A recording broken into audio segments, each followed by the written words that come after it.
And now, here's your host of Shaping Success, Wes Tankersley. What is up, everyone? Welcome to Shaping Success. I'm your host, Wes Tankersley, back for another morning coffee episode. Thanks for hanging out with me. Whew, it was a rough run. I didn't sleep very well last night. Not because of my son, though, because my brain wouldn't shut the hell up. So, happens sometimes, you know. You wake up in the middle of the night and you can't go back to sleep. Time to get this started off, though. It's time to get Monday morning going. If you guys haven't checked out the Wednesday show, I wanted to show you something I got in the mail. It's a copy of the book that Robert Watson has written called R is Victorious. I haven't opened it yet. I'm going to open it here real quick and just kind of show you guys what we got. Here it is. This is the book. So go check it out. Robert and I have been going through, we've been hitting the maxims. We've been going through all these things. And it's been very cool to get to have that. I have an actual book from Robert, super cool, super awesome. This is it. So the hard copy's been out for a little while now, a couple weeks, and we've been going through it, and it's been really fun to talk about those things. A lot of those things go through,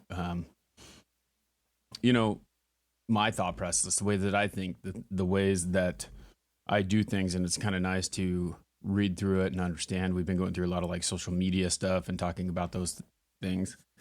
What is up, everyone, over here on TikTok? Sharon's in the house. Richard's in the house. Nikki's over on YouTube. You guys are awesome. If you want to join, just make sure that you hit that bell and let yourself know, so you get the notification so you know that I go live. I've been trying to do it every day. It's been sometimes, it just like this morning when I woke up, I was just, I wasn't sure. Well, I knew I was coming out here, but like I've been tired, and like my son has been waking up and causing issues, but he's actually been sleeping through the night. So that's been kind of nice. This weekend I got to, we celebrated Easter this weekend because my wife is a nurse and she ended up having to work last Sunday, so we didn't get to celebrate Easter. And we're like, well, we're going to do it on Saturday. And so it never fails. We decide on Saturday we're going to go take the kids. What did we do Saturday? We took them bowling. So we took the kids bowling. We took them to the bowling alley. It was the first time Nolan went bowling. He actually won the last game. It's kind of hard not to win when you got a little thing that holds the ball for you and the bumper's up, but he won nonetheless. And it was kind of funny because we took the bumpers down for Tatum a couple times because she was bragging about how good she was. And then she realized that, well, maybe I do need the bumpers, and she used them. So it was kind of funny. But we did that on Saturday, and then, that took a while. So it was funny. There's 3 bowling alleys around here. There's one that I did not want to go to because it is super expensive. It's one of those big giant ones, has like an arcade and all that stuff. It's called Big Al's, and I did not want to go there because I knew that it would cost lots of money to go there. And then that one's in Meridian. Boise, the Treasure Valley area is kind of like a decent sized, like, I don't know, kind of, there's a bunch of little suburbs to it. I live in Caldwell. You keep driving a little bit, you get to Nampa. You drive a little bit more, you get to Meridian. Drive a little bit more, you get to Boise. So they're all kind of in the same area. So I was like, all right, I told my wife, we're going to go to the Caldwell Bowl because it's close. It's like $8 a game. Nolan's not very good or doesn't want to do it. Then, we won't have to waste too much time or money. And she's like, you're going to get shot there. That was kind of her reaction. I'm like, no, we're not. This is ridiculous. We don't live in a place where that happens. There's shootings every day. I'm like, okay, so show me one. She couldn't show me. So it's one of those deals where they think that this town that we live way out in the country. So we don't live anywhere near the actual city itself, but it's not that bad.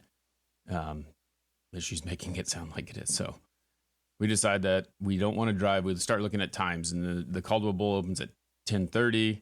The Nampa Bowl opens at 11. Big Al's opens at noon. I don't want to go to Big Al's. That's where she wants to go. So we decide that we're going to drive over that way. And we hit the Nampa one. Parking lot is loaded. Little did we know, we didn't realize this, but bowling, it's kind of a big deal. And Saturday is a league day.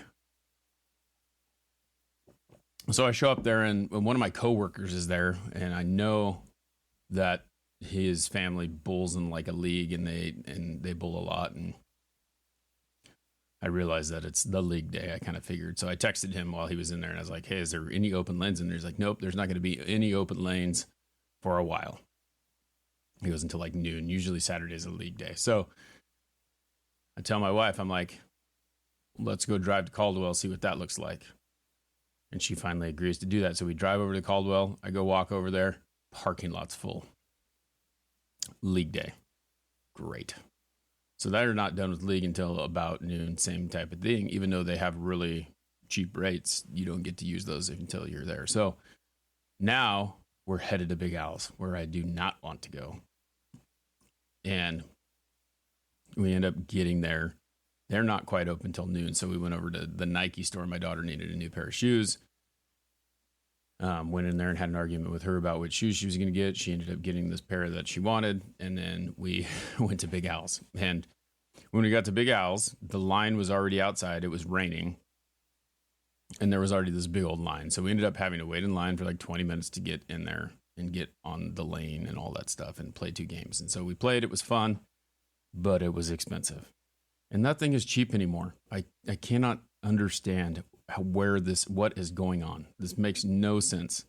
It's like it was ridiculous, the amount that we paid for that place. Drinks are expensive, food is expensive, bowling is expensive. It is just nuts. So I don't know. Anyway, it was a good time though. It was fun to watch Nolan. He got really excited every time it was his turn. He'd run up there, and then they had this little thing that you stick the ball on, and then he just pushes it because he can't really throw it. He put the bumpers down, and pins fall down. He got all excited. It was fun to watch.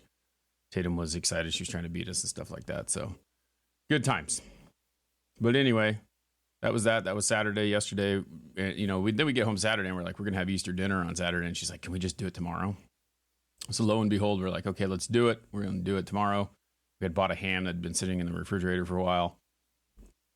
And I went to go try to put it on the barbecue.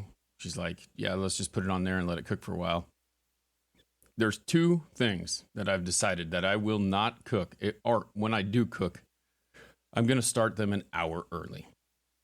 If we want to eat at 6 o'clock, we're starting an hour earlier than that because it just takes, for some reason, way too long. And ham is one of those. Ham is one, and the other one is chicken. Chicken, no matter how I try to cook it, it's always an hour or so late. And same thing with this ham. So halfway through 2 hours through this ham, when it was supposed to be ready, it was like at 89 degrees. It's got to be 140. I was like, forget this. And I took it, and we stuck it in the oven and let it cook, which was fine. It got done, but it just took too long. And so we ended up eating at 8 o'clock last night, which is typically when the kids go to bed. Lesson learned. But other than that, it was a good weekend. Got the lawn mowed, got everything set, got everything we needed to get done. So good times, a little busy, more than normal, but yeah. Let's get to some of these quotes here, and then we will get out of here and get ready for the day. I've got kind of a busy one going. Some things that I was reading through and reviewing and thinking about yesterday as we did this. Story was kind of funny yesterday, catching Nolan. Yes, you go check out Instagram. I was just laughing at that right now.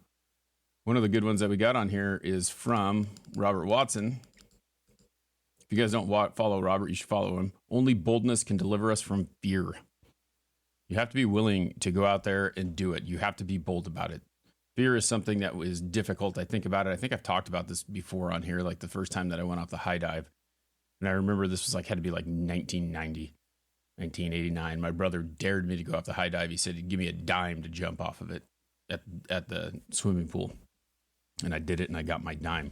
But it was scary. You didn't want to do it. It's like a long ways to go. And then after you do it the first time, boom, there you go. You got to be a little bit bold to get those things done that you want to get done.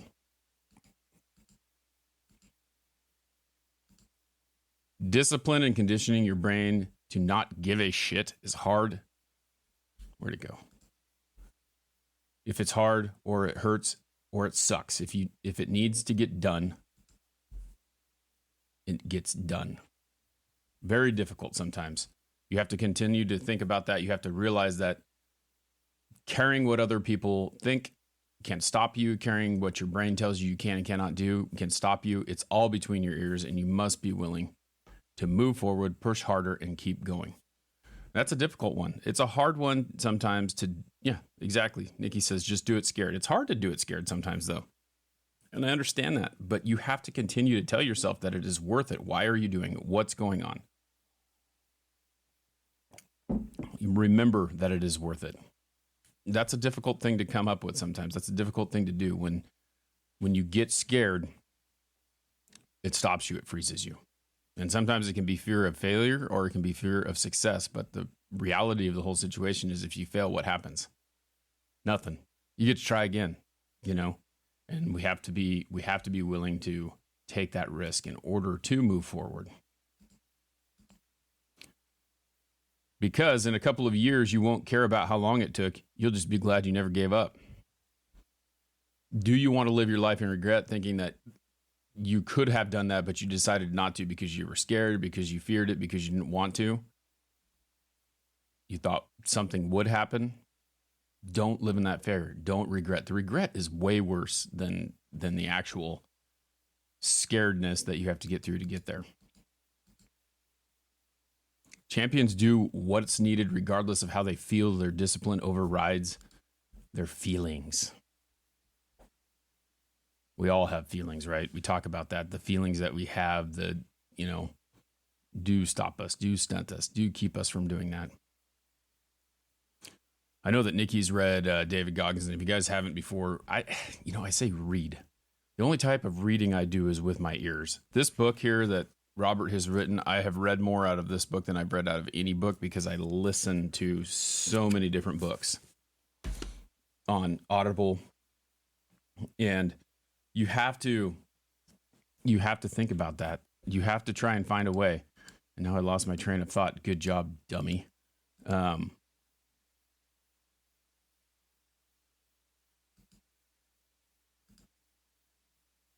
That's where I was going with this. David Goggins, right? So think about this guy. This guy is nuts. And so if you haven't listened to his book, I suggest you listen to it because he talks about a lot of the things that he takes in the fear and how he is just a champion of his mind. And it is amazing to me because don't call my friend a dummy. I was being a dummy. It's amazing to me how this guy does what he does. Like if you read it, he fails like every single time. And then he does it. It always takes 2 times for him to get it right. But he's not going to stop. He's not going to quit. I mean, he ran this race where he decided that they told him he couldn't go on anymore because he went 20 miles off the course. And then he turned around and he went back, got the 20 miles back and still had like 50 to go and got off the course, went home, decompressed, went through this whole cycle of just emptying out his body of all the fluids because it was a killer thing on his body. Got back up, went back to the race. They told him that he wouldn't qualify because he had already left it, but he could finish it if he wanted to and finish the race. Then the next year he went back and had like a course record. I mean, it's just amazing how that works. It is 100% mind over matter. Okay, so you have to think about that. I feel like when you do something, you push yourself. You don't push yourself far enough. Like you will push yourself as far as you get comfortable. But when you have to get out of the comfort zone, that's when growth happens. That's when you make things happen. So don't let your mind stop you from doing the things that you need to do.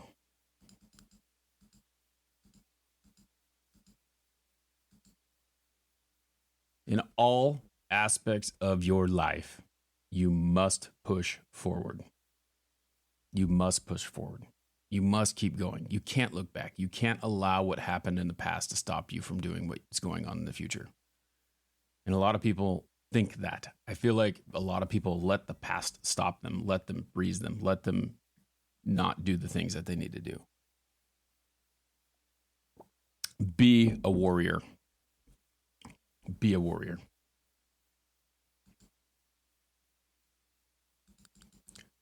Thanks, Richard. The hoodie is from Tattooed and Successful. My buddy Zach makes these. Very cool. I met him a while ago. He's been on a podcast. It's super cool. Someone once told me not to bite off more than I can chew. I told them I would rather choke on greatness than nibble on mediocrity. Always, another good book that, Grant Cardone's kind of a salesman, but he has this book called the 10X Rule. Okay. And the 10X Rule, basically, in my mind, is one of those things where you think about it, and his challenge to you is, if you're going to do something, multiply that by 10 and shoot for that goal. So whatever your goal is, multiply that by 10, because more often than not, you're going to do better than the goal that you have, and you need to push yourself to be uncomfortable to do better than that. So if you make it a 10X thing, if you make it 10 times what you're supposed to be doing, I'm going to run a mile a day, and you say, I'm going to run 10 miles a day. Or, that's kind of a real drastic thing, but still, you can run one probably. Like, you could probably go run the 1 mile a day, but could you do more? And what are you going to tell yourself? Oh, I'm at a mile and I'm done. Or are you willing to work and push yourself a little bit harder to get more than that? Yeah, I've read that book as well. The Power of One More by Ed Milet is very good. We talked about that. Robert is in the house. Robert, we were talking about your book. Thanks for sending this over to me. We appreciate it. You guys can get that on Amazon. Yeah, Ed Milet's a good book too, for sure. But you have to think about that. Think about how much better you can be by setting your goal a little bit higher than you initially set out to be. Last one here, and then we are going to get going. When you focus on the good increases. This is a very big one for me. I've talked about this for a while now, and there was this turn in my brain where I changed it, and the simple way of saying it is, we always think about I always thought about the glass being half empty, okay? The glass is half full, makes you feel a lot better about the situation. And if you are sitting around waiting for negative things to happen, and this was my thought process, this was always my thought process, all right? It was, if I think that the bad is going to happen and something good happens, then I will be excited about that. Like, I'll be good with that, because now I've rewarded myself by working my butt off and hoping that, the bad would turn into good. And so when you do that, you're always in this mindset, well, it's not going to matter anyway. What am I doing? I can do whatever I want, but it's not going to get any better. It's not going to work. It's not going to fix or whatever. So like, you have that negative thought process in your head over and over again. What do you think is going to happen?